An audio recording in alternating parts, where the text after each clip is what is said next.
You're right, guys. It's episode 15 of Muscle Owl Talks, and this is a really quick episode that we just thought we'd do because it's World Limb Girdle Awareness Day. Obviously, limb girdle, one type of muscular dystrophy that doesn't get talked about quite a lot, actually, but it seems to be, certainly from my perspective, quite widespread and quite a wide variety too. I think over 30 different subtypes altogether, and then there's people like you, Zoe, who you have a subtype that you don't know. You once described it as a mystery meat subtype. Yeah, that's what I am, yeah. Do you want to describe a little bit about limb girdle from your perspective and how you view the condition on a whole? Yeah, sure. I mean, obviously, as you say, there are a lot of different types, so it does vary. And even within type, I think varies from person to person. But for me, while they don't have a specific diagnosis, they know that it's definitely type 2 rather than type 1. So, that's a good start. Type 1 is a lot rarer and generally more severe. I was diagnosed when I was 10 years old. And it was actually just because I'd started to have a bit of difficulty getting up from the floor. We'd been skiing, and when you ski, you fall over a lot. And it was getting more difficult for me to get up. So my parents took me to a doctor who initially thought that I had meningitis, which is a lovely diagnosis to receive as a parent, I'm sure. We then quickly realised I didn't have meningitis. Apparently that's a symptom of meningitis, difficulty getting up from the floor. Who knew? And eventually, after going to a few different specialists, and then we started to understand that it was probably muscular dystrophy, and then did a few more tests and biopsies and various other things before they sort of settled on limb girdle. Although, as I say, it's been 15 years and they still haven't really managed to work out exactly what type it is. Limb girdle is a kind of weird, it has weird symptoms in that it's very, very localized. So it only affects very, very specific muscles, and those are the ones around basically the shoulders and the hips, your limb girdles. I don't even know if that's like officially what the name is. But, Your girdles! My girdle! Oh, I feel it in my girdles. Yeah. So most of the body is unaffected, but because these are quite substantial muscle groups, it still does impact mobility quite substantially. It's different for different types. It's always the same set of muscles that's affected, but there are plenty of people with limb girdle who don't need to use wheelchairs, or it doesn't onset until they're in their 40s or 50s even sometimes. And then there are some who have it from quite an early age, and it much more severely impacts their mobility, like me. It's always quite funny though whenever I go to the doctor, because they like to have medical students come and view me, because limb girdle is quite a weird condition that a lot of them have never come across before, and they're always incredibly amazed at how localized it is. The fact that I still have full range of function in my hands and my wrists, and they're like, how does it work? It's so weird. But that is very typical of limb girdle. It's just that these specific muscles are very weak, and therefore a lot of me is very weak, but actually the rest of my muscles are fine. They just don't get to do very much most of the time because I'm just sat here like a lemon. That is essentially my experience of it. After I was diagnosed, it then started to deteriorate, and when I was 16, I started using a wheelchair for longer distances, and then when I was 18, started using a wheelchair permanently. So it deteriorates to a certain extent, and then I guess it kind of plateaus, because you get to the point where there's not really much more that you can not do with your muscles. So I'm hoping that now it's kind of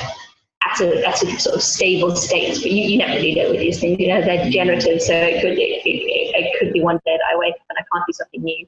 But at the moment, it's been pretty all right for about 5 years, so that's not bad. That's quite interesting that you say diagnosis was at 10, because I tend to think of limb girdle as something that's diagnosed a really long time before. I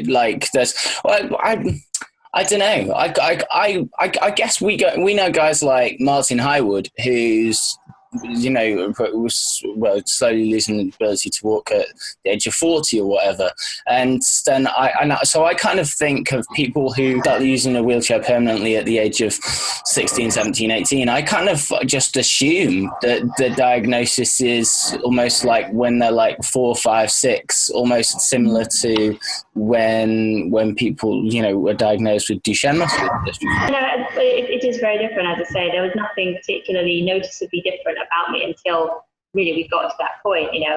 I did did all the sports, I did all the things, did karate and, God knows what else, camping, skiing, all of the normal stuff. And it was never noticeable that there was anything different about the way that I would do things. And then after that, they started to see deterioration because within Girdle, as with a lot of degenerative conditions, once one thing goes, then things start to topple quite quickly after that, just because your musculature starts to change. But yeah, up until that point, there was no kind of indication. There's nothing in my family.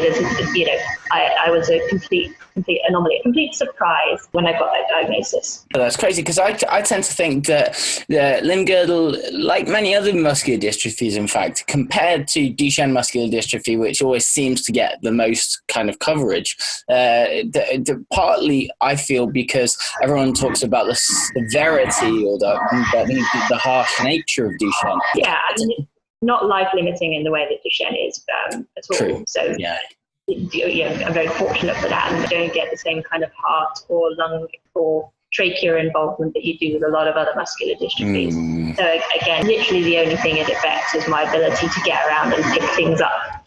So on the scale of muscular dystrophy, it's pretty good. Yeah, Michaela, what's your view of limb-girdle that as you've grown up in the neuromuscular community with SMA, spinal muscular atrophy type 2? One of my big standout memories, probably the first time that I became aware of limb-girdle as a separate condition, was my little nephew.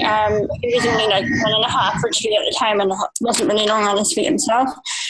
Saw someone with limb-girdle and walked behind them, caught me in the rock, and then I realised actually what this is. It's something that won't take people off their feet. And it never actually occurred to me. I was still quite young then. I was only about 15 or 16. So, Michaela, wait a minute. You were a disabled person laughing at other disabled people inadvertently. Nothing, yeah. I mean, I think even now, Kim will come in and I'll be sitting having a cup of tea or watching TV and you'll pretend to drive a wheelchair. And I just think this is hilarious. It's just my way of taking it. But what's always struck me about the difference between someone with Duchenne is that deterioration. I feel like there's a similarity between me and Zoe, and that once the deterioration is done, it's more or less done. It plateaus and it stays there. And that's something that I'm particularly thankful for. And I always thought of myself as particularly lucky that I didn't have to go through that deterioration. And it's interesting to see Zoe say she feels lucky because she plateaus. And I think we all find the part of it that we've been lucky to have. We all find there's silver linings in that. And that's the really interesting part when we look at the different conditions, the way that there's silver linings in each one. And we are a women community. There's different names and everything, but collectively I always believe we're in the one boat. We face the same general issues day to day. And one of my really good friends here in Northern Ireland lives with limb-girdle, so through her I'm becoming more aware of what it means for her on a day-to-day basis. And it's interesting to see her experience in a slightly different way and being diagnosed in her teens. So it's something that I never really thought about until I was probably about 15, that there's this whole class of disabled people that walk in. Yeah, and I think that's so important too when you think about muscular dystrophy being a rare disease, and all the conditions being sort of orphan conditions and then ultra orphan conditions, and certain drugs to get orphan status they get more of a push. But in general, generally speaking, rare diseases don't get enough of the push that they need. And I think in realizing that there is a significant benefit from accepting that all muscular dystrophies are similar in this facet as muscular dystrophy. Yeah, well, I think that's a wonderful introductory chat. Limb-girdle Muscular Dystrophy Awareness Day on the 30th of September every year. As you'll have seen, we did the green balloons this year to go alongside the red balloons of the Duchenne community as well. So who knows? Maybe we'll get with Solomon and the others get some congenital balloons. I don't know, yellow balloons or something like that. You're going to be jealous otherwise. So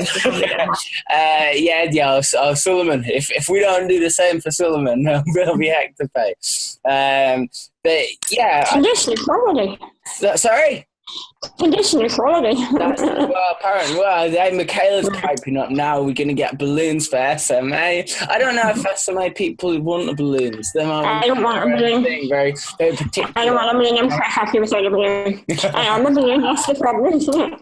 This is what people give to disabled people when they're trying to be patronising. That's what we don't want to do. That's what we don't. So it was like, hey, we can have balloons, or if you don't want balloons, we can do a vidicast. Yeah, no, I remember when balloons remind me of when I was little doing physiotherapy, throwing them back and forward to get my wrist moving. And I'd lift them and pretend they were really heavy and I couldn't lift them no more and just drop them back on the ground. I like it. Okay, maybe no balloons for you then, Michaela. Zoe, do you want to lead us out? Final thoughts on limb-girdle muscular dystrophy and an awareness of it? I think awareness of it is low. I think generally when I tell people what my condition is, if they've heard of muscular dystrophy, then they assume it's the shed. And then I get really weird looks because not a boy. And then they all think I'm going to die, and it's really tragic. So it would be nice, I think, to have a little bit more awareness so people don't automatically assume that I'm on my last legs as soon as they find out that I have muscular dystrophy. So, whatever we can do to raise awareness of that fact would be fantastic. But generally, I think, it's really good to just have that kind of muscular dystrophy awareness and community. As you said, in general, we're all kind of here for the same reason, mostly. And to kind of pit the different types against each other is perhaps counterproductive. So, while it is Limb-Girdle Awareness Day, it is Muscular Dystrophy Awareness Day more generally, and we should definitely remember that. Wonderful. Brilliant episode. Thank you everyone for watching. Let's continue to raise awareness for limb-girdle muscular dystrophy. Thanks for joining in on Limb-Girdle Muscular Dystrophy Awareness Day. And like always, if you enjoyed, give us a like, comment, follow, and everything else. And we'll hopefully see you again next time real soon. Peace out. Bye.